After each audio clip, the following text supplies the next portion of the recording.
So the cryptocurrency market has been an absolute roller coaster over the past month. You could see with Bitcoin alone, we've bounced from 81 all the way up to 87, 88, all the way down to a price of $74,000, right back up to 85,000. And it's even worse for Ethereum, Solana, and other altcoins. And this has left a lot of liquidity providers thinking, what do I do right now? If you're in crypto to stable liquidity positions, chances are you have been in and out of range and you have locked in a lot of divergence loss. If you're in Ethereum paired with an altcoin or Solana paired with an altcoin, chances are, once again, you're in a situation where you have a lot of divergence loss and you've been in and out of range because of the immense volatility that has been happening. Altcoins have been picking back up. We have some that are doing 35, 25, 25% today. For example, Tau is up 24% over the past week. Caspa is up 28% over the past week. Render is up 35% over the past week. Whereas when we compare those with assets that are similar to them, Ethereum's only up 6% and Solana is up 24%. My point being, divergence loss is here. Investors now know what volatility means for liquidity pools, and some liquidity providers are stuck in out of range positions and do not have a recovery or contingency strategy. And that's why I want to break something down that I just shared with our DeFi legacy members that I call our rescue method. Now guys, if you need any help with your portfolio, and I'm talking rebalancing, I'm talking finding liquidity positions, I'm talking the whole 9 yards, basically, we can help you. We've done it with over 200 plus different people, completely turned around their portfolios and scaled them. There's a link right below this video to check out our website. And from there, you can fill out literally a 60-second form. We'll make sure that you're a good fit for us, and then we'll hop on the phone with you and make sure that we're a good fit for you. Now, just so you guys know that I'm not talking out of my ass, I've personally worked with institutions in the past. I've been coaching people since February 2023 in this industry, and I founded a software company about 2 years ago that is the only liquidity pool software that solely focuses on actual strategy building. And I'm not just talking finding pools and tracking performance. I'm talking on putting the overall strategy together, putting the pieces together, and making them operate like a well-oiled machine. With that being said, let's dive in. So again, this rescue method is for severely underwater liquidity pools. And I'm talking about positions that are down. I'm talking about just positions that are out of range. I'm talking about positions that have severe divergence loss and are losing compared to hodling in the market. All those positions are considered underwater or severely underwater, basically. So the first thing is we reassess the fundamentals. And our goal here is to conduct a thorough review of the tokens within your position. So again, a lot of the times while the market's going up, it's easy to just say, oh, this is doing a good yield, assets going up over the past 30 days. Let me dive in, right? You dive in, you get your 200% APR, 300% APR, all to realize when the market starts to go down, you're in an absolutely horrible position because you are bleeding money. Those assets are going down more than typical assets and typical altcoins because they're meme coins. They don't have utility, right? But on top of that, you also have a bunch of divergence loss and you don't know what to do. So again, you need to conduct a thorough review of the tokens in your position. And you need to ask yourself these 4 questions. Number 1, have the fundamentals improved since your entry, right? Or have they stayed the same, or have they got worse? If they got worse, that's definitely something that you need to reconsider when looking at these actual assets. And we'll talk about contingency for that in just a second. Ask yourself, have the tokenomics or crypto inflation changed? So one of the ways that you can do that is by going over to CoinGecko. And if we just open up an asset like Solana, one thing you want to pay attention to is market cap versus price. If we look at the market cap over this max chart, you can see all the way back over here, the market cap was about $75 billion and Sol was at a price of roughly $260. Now, when Sol hit $260 over here in January 2025, its market cap had to be severely more at $125 billion. Nearly double what it was back over here. That means that nearly the supply doubled for Solana tokens. So that's one of the ways to look at cryptocurrency inflation. Another thing is the project still active? Is there development and trading going on? What that means is, are the project founders still developing features for the project or protocol or whatever you're investing into? Is it still being built? Are there new features and new things being added? Also, are people actually trading the token? Are people buying and selling? You need to make sure that it's in line with the overall market trading activity. And another thing that is primarily primarily for DeFi protocols, but are there governance proposals that could positively impact value? So this means revenue sharing, this means potential, new projects and stuff like that, new revenue streams for the projects. All that stuff can kind of fall under this. Anything that kind of makes the project better and gives other people a reason to buy the token. So your decision point here is if fundamentals remain strong, you would proceed with this recovery strategy. If fundamentals have deteriorated, you would want to consider migrating to different assets with similar growth potential. So for example, one of the spaces that I'm heavily invested into is kind of the AI computing space, if that makes sense, renting out computers and stuff like that. Well, there's assets like Render out there, right? And Render's a great asset. Don't get me wrong. I love Render. But there's better assets out there like Aether, for example. Well, I was in a Render to Ethereum pool for a bit of time, or Render to Sol pool. I forget which one it was. But I eventually flipped into Aether to Ethereum, and Aether to Ethereum made me 10 grand. And ultimately it went up at the same pace as Render. So it was just a better bet, basically. It had a higher probability of essentially doing better than Render. And the reason why is because it was generating significant revenue compared to its market cap, way more than what Render was doing compared to its market cap. And it was something that was being developed. It was something that was trending. It was something that people are actually using and are still using to date, basically. So it made more sense to execute on my rescue strategy by just flipping my, Sol Render, I believe it was, into Ethereum to Render at that point in time. Now, before we go any further, I want you guys to, first of all, drop a like and subscribe, notifications turned on if you are enjoying today's content. But second of all, I want you to go down to the comment section and leave down below a comment on what you're struggling with in liquidity pools right now. And I'm happy to make some content around that using my prior experience and my personal experience in DeFi liquidity positions. And potentially I could help you out, basically. But let us know what type of content you want to see on this channel. To dive a little bit deeper, we're going to dive into the E, which is evaluating alternatives.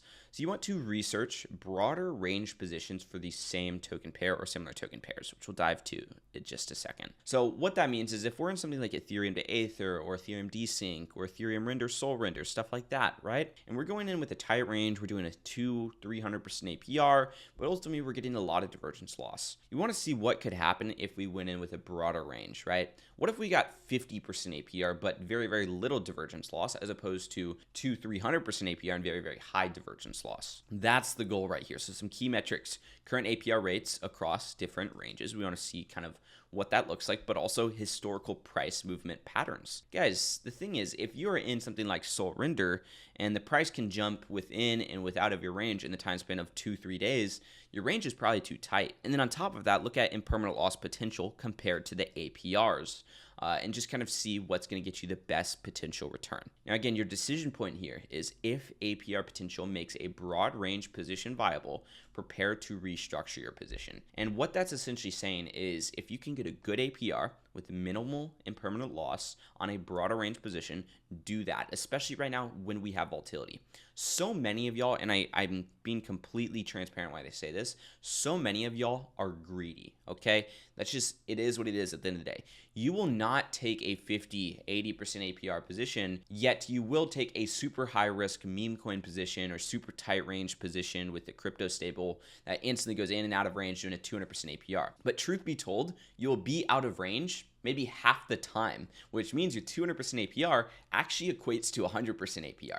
And then on top of that, based on what you're doing in the position, you will end up having 50% divergence loss, if not more. So your 100% APR turns into something like 30% after you factor in all the divergence loss and the time out of range. Whereas if you can just go in with a broad range position, earn a 50% APR with minimal impermanent loss, that actually performs better on the back end. On paper, the high APR looks great, but when you actually get into it, the lower APR wins. That's the thing. You guys need to get over that greed if you have that within you, and you need to see those numbers firsthand. And chances are you're already seeing that, but you don't know what's going on with your position. You think, oh, it's all fun and games. I just easily get a 200% APR, call it a day, boom, boom, boom. But that's not the case.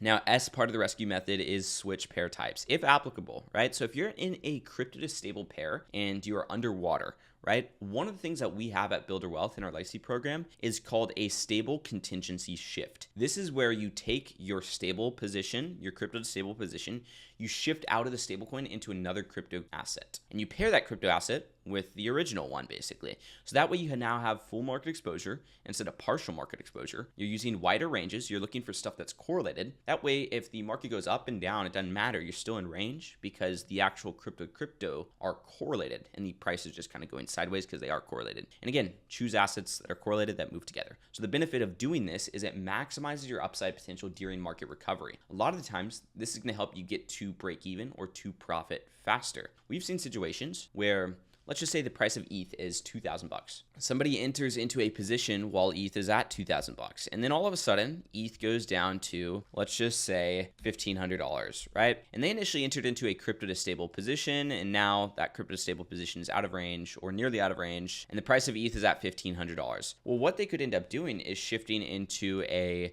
crypto to crypto position. And then ultimately, the price comes back to, say, $1,800. And all of a sudden, they're at a break even. Why? Because over here, they only had half market exposure. They essentially used that money to dollar cost average as the price went down. And then they actually locked in that dollar cost average. They didn't hop back into another crypto stable position and they held, which means their break even is now $1,800 because they lowered their $2,000 price over time instead of their break even being at $2,000 where they're getting sold back, their dollar cost averaging out as they go back up. It's like dollar cost averaging in and then dollar cost averaging out. So you're basically just buying something and selling it at the same exact price. Doesn't really make sense. That's something that we call a stable contingency shift, and we cover within our DeFi formula roadmap, as well as down here in our liquidity provision 101 and advanced DeFi strategies. And the next thing that we want to do is actually create a simulation showing estimated time to break even based on new APR, potential price movement for recovery, and of course have progress milestones saying like what's our time frame for this essentially. And we will use Metrics Finance to do this. This is the only tool that I know that you can actually do this on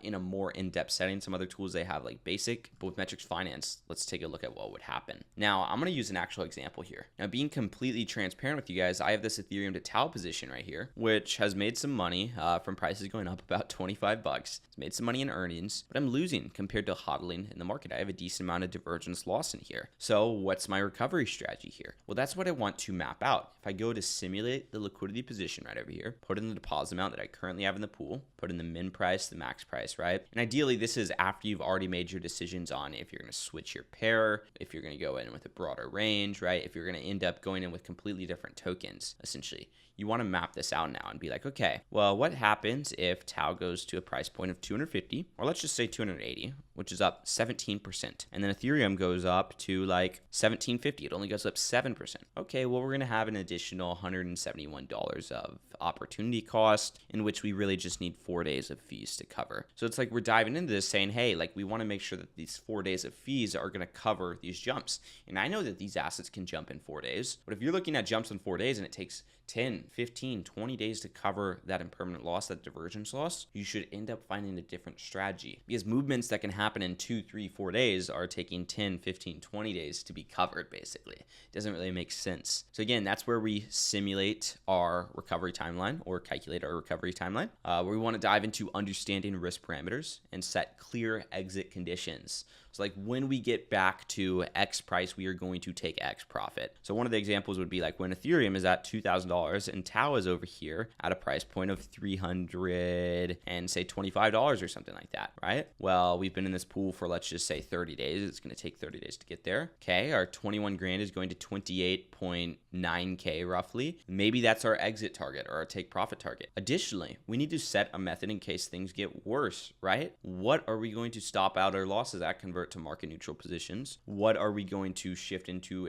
another asset out? All that stuff should be considered within this U parameter. So again, take profit targets, full or partial, stop loss thresholds, how long you actually want to hold this position for, and how long you want to be in it for, basically, and earn whatever APR you're getting. And again, be mechanical about the exits. Do not be emotional. You need to make actual data-driven decisions, not emotional decisions, which most investors probably are right now. And then E, it's the fun part, execute and monitor. Actually implement the restructured position, track the weekly performance against projections, adjust the range if you do need to adjust the range of your position, and document the lessons that you learned. Make sure you have those written down, because if you write some down, you will understand it better. And once you write it down, you want to make sure that you actually understand it and understand what went wrong in positions and what you can do better going forward. Again, as I just showed you, I still have positions here with divergence loss, right? I will show you when my positions do bad. This position has divergence loss. Yeah, it's made some money, but it has divergence loss. And just before that, Tau went pretty crazy, and I had a bunch of divergence loss right here. And you could see that that position was down on the actual profit loss, but even then I had a lot of divergence loss. Why? Because Tau completely outperformed Ethereum. You could see this chart going down. This is where Tau outperformed Ethereum. What could I have done better? Well, I could have done a better job of rebalancing, right? I could have rebalanced over here, but I didn't, right? I waited until I went out of range. And then when I went out of range, I did execute on a framework that we use called smart rebalancing, waited my 48 hours, and I rebalanced at a better price point. But still, I could have done a better job of rebalancing right over here instead of waiting. And if I rebalanced right over here, I would have went in with a little bit broader of a range.